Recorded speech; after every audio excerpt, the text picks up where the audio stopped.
Hi, Jody Long here. I am a diabetes educator and dietitian with Mary Washington Healthcare Diabetes Self-Management Education and Nutrition Services. So what I have to share with you today is the value of balancing the food we eat, not just for diabetes, but for our overall health. Here's the things I'd like to focus on today. One is I want to briefly describe diabetes and why nutrition and balancing our foods is important for diabetes management. Number two, I want to walk through the balance plate with you. Three is just share resources that can help you engage in better balancing your food choices. Let's get started. Okay, diabetes. You probably heard of it or know someone that has diabetes. But what is diabetes? Well, let me tell you, diabetes is an insulin problem. It is either a situation where we are not making enough insulin, our body is not making enough insulin, or we have insulin resistance. Okay, what's insulin do? Well, insulin is a hormone and it helps manage the sugars in our bloodstream. It helps take the sugar from the foods that we eat that are put into the bloodstream and helps them get into our body cells. Sugar is fuel for our body and our body needs it. So in diabetes, our body is not making enough insulin or there is insulin resistance, which results in sugar staying in our bloodstream and not entering our body cells. If you drive a car, you probably use gas, or if you have an electric car, you plug your car in, right? And that's what you need to make it go. Well, sugar is the fuel that makes our body go. But we only need it in certain amounts and balanced throughout the day to try and keep our blood sugar stable, okay? So eating well is essential for managing our diabetes. It can help us keep that steady state with our blood sugars. Can also help us maintain a healthy weight. So think of insulin as the traffic control for sugar in your bloodstream. One of the most important things we can do in diabetes then is having healthy eating habits. So there is better insulin control of our blood sugar. And hint, hint, healthy eating habits are important for everyone's overall health. So I want to talk to you about the balance plate. And first I'd like you to take a look at this. Why? Because we eat first with our eyes, okay? So close your eyes for a minute and picture the last meal that you ate. What does that look like? Now I want you to open your eyes and compare it to the balance plate I'm holding. How does it compare? So let's take a little look around at the balance plate. Just start over here with the carbohydrates. Carbohydrates are what affect your blood sugar the most. They're the powerhouse for fuel, okay? Keeping them balanced throughout the day, as I said before, is important for fueling our body and keeping our blood sugar stable.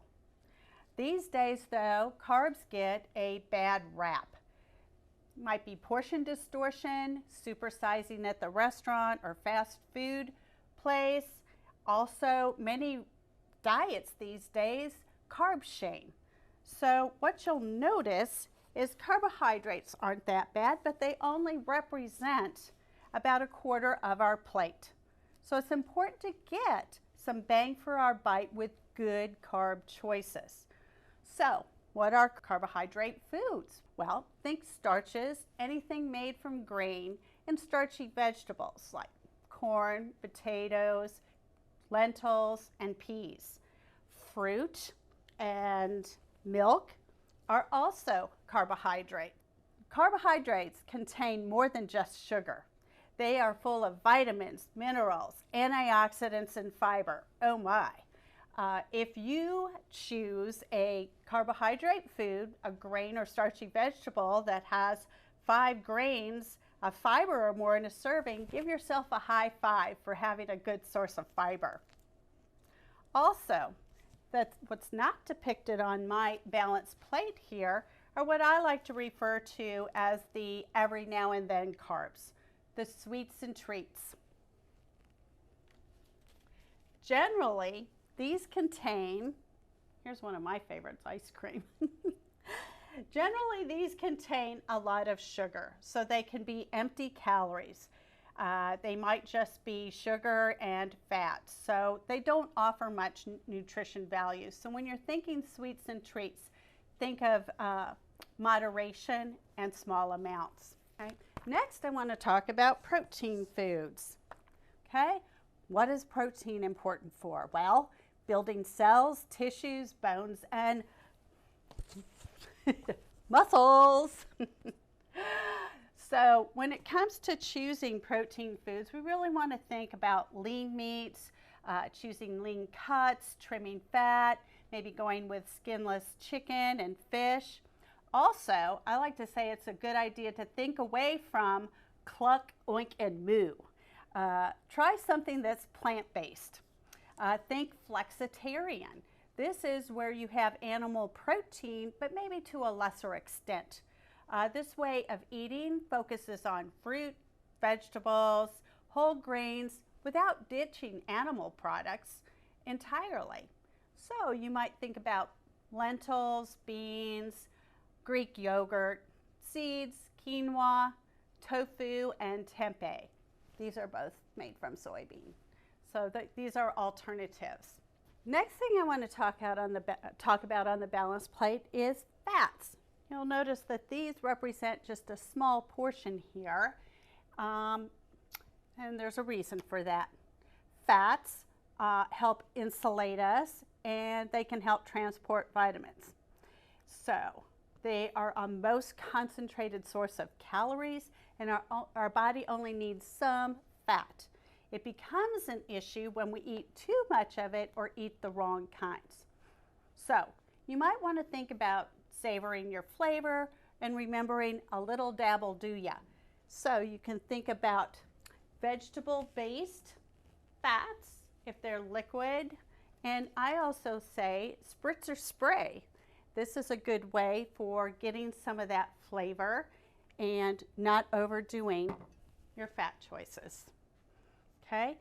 Also, if you're preparing foods, think about broiling, roasting, baking, grilling, steaming, and limiting the amount of frying that you're doing. Okay? Good sources of fat come from seeds, most nuts, vegetable oils, and avocados. And technically, even though avocados are a fruit, they're high in fat, but it's the good kind of fat. As we move around the plate, we're going to come to this large section here, the vegetables. Okay? Vegetables are high in nutrients. So here I go again. Vitamins, minerals, antioxidants, fiber. Oh my! So you find these in your vegetables that are not the starchy kind. Okay? So they're high in nutrition and low in calories. And they don't affect your blood sugar the way starchy vegetables will. So you want to make sure and get a good source of these. They're a lot cheaper than supplements too. You can also enjoy a variety of different flavors and textures. They fill you up with fiber. Fiber is our friend. And fiber can, besides help with lowering cholesterol, helping with inflammation, it's also good for gut health. Options for vegetables, aplenty. Fresh, frozen, canned, dried. All of these work. So one of the other things that I would say when it comes to vegetables, a good little thing to keep in mind is to eat these first. Kind of decreases your hunger a bit and helps you eat less of the other food items. All right, I want to talk to you a little bit about resources. What can help you in making healthy eating choices? Oftentimes when we're seeing people for class or I'm seeing individual folks, what I get is, Jody, eating healthy is expensive. Well, I disagree. Spark people did a food showdown, $20 food showdown. They compared fast foods versus healthy foods, and it's very eye-opening if you want to check that out. But here's what I do. Grocery store shopping. Look at the grocery store ads in the paper or what you find when you walk into the store. Every week there are specials. So you can save money on just about anything. I really like the BOGO, buy one, get one, or when I see something that is just a hot sale, you can rest assured I'm going to be putting that in my cart. Another tip for healthy, keeping your costs down with eating healthy. Shop farmers markets, eat in season. So there are at least 6 different farmers markets in the Fredericksburg area. And look, Mary Washington Healthcare has 2. Another advantage of shopping at the farmers markets is taking advantage of the SNAP program and what they offer with the debit or the P-Abbott cards, which gives you an opportunity to get a lot more fruits and vegetables using their program. Tip number 2. Again, I hear people say all the time, I don't have time. Healthy eating takes too long to prepare. And I say, au contraire. It's an opportunity to include convenience. Go pick up a roasted chicken and some frozen vegetables. Bam! Already chopped fruits and vegetables. Bam! Healthy frozen meal options. Bam! Another option is to batch cook and freeze. Cook once and get 4 or 5 meals out of what you're preparing. You just save some time. Another option is think of the tools that you have in your kitchen. Try a slow cooker. Try an Instant Pot, an air fryer, or the microwave. Tip number 3. I don't know what to cook. I don't have any idea. There is so much information and suggestions on healthy eating, it's not funny. So I always say, grab a healthy magazine. They're full of recipes. Check out the Freelance Star. Every week on Wednesday, they have a food section, and it always features great ideas and recipes, and most of these are very healthy. Cookbooks. This is another great resource for ideas. Check different ones out, and you might find something that you really like. Look in a recipe box in your family. See if you can make a few alterations to make it a little healthier.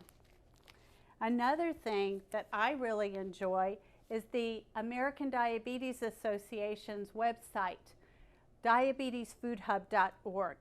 This is an awesome resource for recipes and ideas. It's free. It will help you with meal planning. They have a lot of budget-friendly meals. Check it out. Check out our website, diabetes.mwhc.com. We have forums, blog posts, podcasts, all kinds of resources addressing diabetes and nutrition. So in summary, diabetes and many other diseases can be managed by healthy eating habits and balancing your plate. I hope that I was helpful today, and I hope you'll check out some of our resources and go to our website as well. Thank you.